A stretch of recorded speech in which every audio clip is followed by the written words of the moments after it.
Y tenía otra consulta también para el doctor Koch, que yo creo para ir cerrando, y después vamos a ver quizás un par de preguntas de las plataformas, los que están acá, es que en base a todo lo que conversamos hoy día también, en base a este tema de las cargas virales, de las transmisiones, ¿se justifica con la evidencia actual tener, por ejemplo, aforos entre una persona vacunada y no vacunada? O sea, hoy día la evidencia sustenta esto, es decir, sí, al no vacunado hay que dejarlo aparte porque es un riesgo para la salud pública, por eso vamos a establecer este carnet de vacunación o este pase de movilidad o este pase verde que se está haciendo a nivel mundial. No en todos los países, pero en algunos.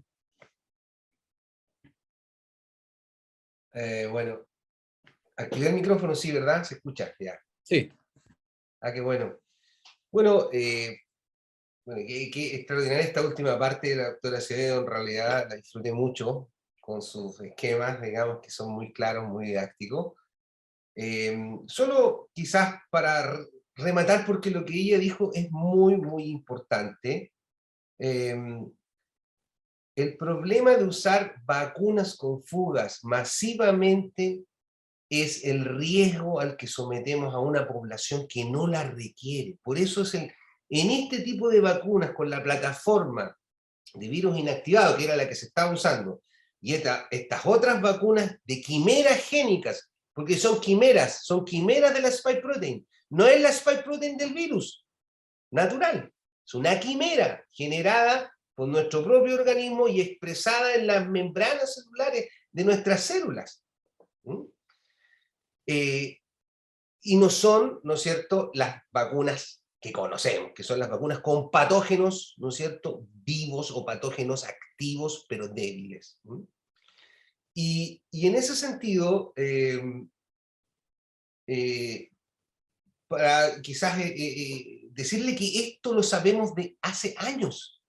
Del año 2009, los epidemiólogos y los inmunólogos, ¿ya?, al menos los formados, digamos, antes de eso y después de eso, ¿verdad?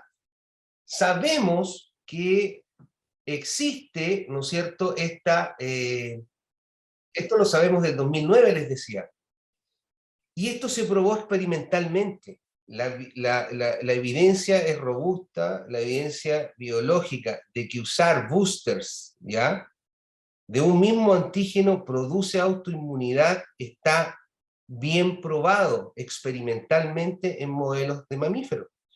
En este estudio, que es del 2009 precisamente, se ve claramente, ¿ya?, como un antígeno aplicado en dos vacunaciones, 6, 8, hasta 12, va produciendo, ¿no es cierto?, autoinmunidad en el hospedero, en el huésped. Por lo tanto, ¿qué tenemos que hacer?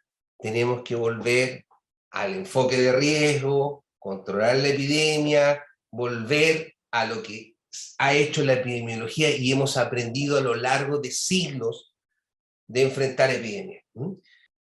Finalmente, pasando a la pregunta, yo voy a ser breve, no voy a referirme a esta cosa de complicaciones y todo el tema, porque precisamente el uso masivo de las vacunas es el que está provocando problemas, ¿no es cierto?, tanto en la confianza del público y tanto en tener complicaciones en personas que no requerían la vacunación. Y eso quizás es un tema que debemos conversar en otra oportunidad. Cuando vemos estas publicaciones ya en Lancet, ¿no?, hay ya un retorno al sentido común. En estas editoriales todos dicen que esta distinción entre vacunados y no vacunados, ¿no es cierto?, es una distinción odiosa y que no es útil. Y ahí quiero responder, ¿es útil los pases de movilidad? ¿Son útiles, no es cierto, estos aforos que tú mencionabas, Patricio? Actualmente, dada la dinámica epidémica en la que encontramos, que es transición endémica franca, ya dada la baja virulencia que tiene Omicron, esto no tiene mucho sentido. Y como yo les decía, cuando en salud pública, y ahora vamos a hablar como saludistas, como epidemiólogos, ¿verdad?, cuando en salud pública coaccionamos a las personas, vamos a terminar dañando la confianza de la gente en las vacunas finalmente. Y vamos a perder, ¿no es cierto?, todo lo que hemos logrado a lo largo de años de inmunización. Por eso yo al principio, cuando hice mi declaración de interés, dije, no soy antivacunas, tengo una opinión crítica respecto a cómo se han usado estas vacunas. Se han usado erróneamente, era usarlas en enfoque de riesgo y documentar a la persona que ya tiene, que ya ha tenido COVID, hoy día como una persona que ya tiene una inmunidad adquirida, que es robusta, duradera y eficaz. Entonces, por lo tanto, esto de usar pases de movilidad, ¿no es cierto?, está provocando que vamos a tener mucho más personas antivacunas en el tiempo. Y vamos a perjudicar la vacunación con aquellas vacunas que sí necesitamos para mantener, ¿no es cierto?, mantenernos libres de patógenos que ya habíamos prácticamente eliminado. Por eso a mí me preocupa mucho este fenómeno. En este estudio que les estoy mostrando, publicado en el Lancet, en el eClinical Medicine, lo que vemos es que cuando usamos pases de movilidad, comienza a haber un rechazo a los siguientes boosters de las vacunas.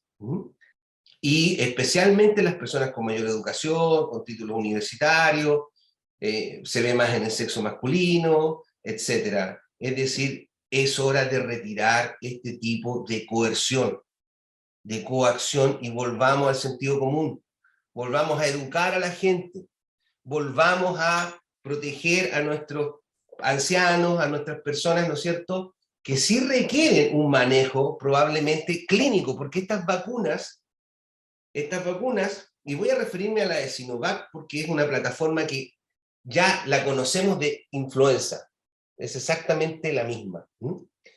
Esas vacunas sí aparentemente ayudan a disminuir gravedad y severidad de enfermedad en población de riesgo. En población de riesgo. Y si la usáramos acotadamente, posiblemente no tendríamos complicaciones, miocarditis, lo que estamos observando, que la gente está, cada vez hay más personas renuentes, ¿no es cierto?, a continuar con la vacunación. Y lo que yo temo es que vamos a afectar después los programas de vacunación con las vacunas que sí realmente, ¿ya?, usan patógenos débiles y nos permiten controlar, mantener a raya enfermedades que hemos erradicado, la polio la hemos erradicado prácticamente en Chile. Entonces, por lo tanto, y este es un estudio hecho en Inglaterra, ya en el London School of Tropical Medicine, y yo les podría decir, hoy día debemos retirar pases de movilidad, volver, ¿no es cierto?, a la apertura completa, ¿no es cierto?, del país. No se debe continuar con esto fase 1, fase 2, fase 3, fase 4, porque no tiene ningún sentido. Ni clínico, ni biológico, ni epidemiológico.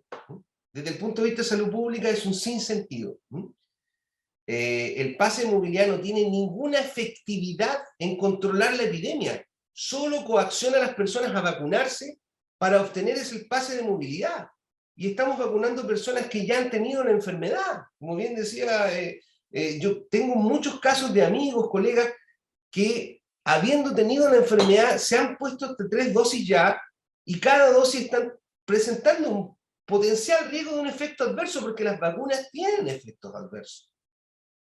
Y estas vacunas en especial tienen vacunas adversas por coayudantes, por una serie de elementos que se usan en su elaboración. Y las de mRNA están mostrando realmente muchos efectos adversos. Yo creo que sugeriría que conversáramos ese tema un día, porque realmente se están presentando muchos casos a lo largo del mundo, y se están documentados en la literatura. Y esperemos, digamos, que comprendamos entonces que vacunas experimentales de mRNA pueden estar causando cosas que vamos a ver en los siguientes meses, años. Porque, como decía, estamos inyectando una quimera, un material génico que hace que nosotros generemos una quimera de una proteína viral, que es una glicoproteína muy tóxica. Yo les voy a contar anecdóticamente, en nuestro laboratorio, como les dije, nosotros tenemos una patente, estamos trabajando para virus envueltos. Nuestro enfoque es trabajar con antivirales sistémicos, digamos, que logren apagar la incubación del virus. ¿Por qué? Porque, como les decía, los virus envueltos, estos tipos de virus, la influenza, los virus del pico coronavirus, el virus, digamos, los coronavirus, los beta, ¿no? Son virus que no se controlan bien con vacunas. Nunca hemos logrado, porque no tenemos el patógeno débil. Ahora, con Omicron quizás podría hacerse, ¿verdad? Pero aquí voy, que existe, no es solo la condición de la persona, es el tipo de patógeno el que determina cuándo vamos a lograr controlar una epidemia con vacunas. ¿Mm? Y cuando las vacunas con fugas, por ejemplo, como esta, se deben usar acotadísimamente y evaluar muy bien si tenemos resultados o no. Con las de influenza sí logramos apagar, ¿no es cierto?, los efectos nefastos de la influencia en los viejitos, en las personas inmunodeprimidas, en los ancianos institucionalizados. Satanizar, digamos, la plataforma completa de virus inactivado, demonizarla, digamos, no me parece a mí correcto. Entonces, por lo tanto, el mensaje es: terminemos, ¿no es cierto?, con estas medidas inútiles, ineficaces, ¿ya? Como les decía, que se atribuya el actual estado de la pandemia en Chile a la vacunación masiva, no hay evidencia que muestre eso. ¿Por qué? Porque la inmunidad natural ha jugado su juego, como les decía, la transición endémica viral ha hecho otro aporte, ¿ya? Y esperemos que no se produzcan estas complicaciones, ¿no es cierto?, de autoinmunidad que vamos a ver, que podemos llegar a ver con estos boosters de vacunas repetidos que se están colocando. Es un llamado, ¿no es cierto?, a la sensatez. Así que ahí yo concluiría, ¿no es cierto?, mi recomendación como epidemiólogo. Muchas gracias, doctor Koch. Bueno, muchas gracias también a todos.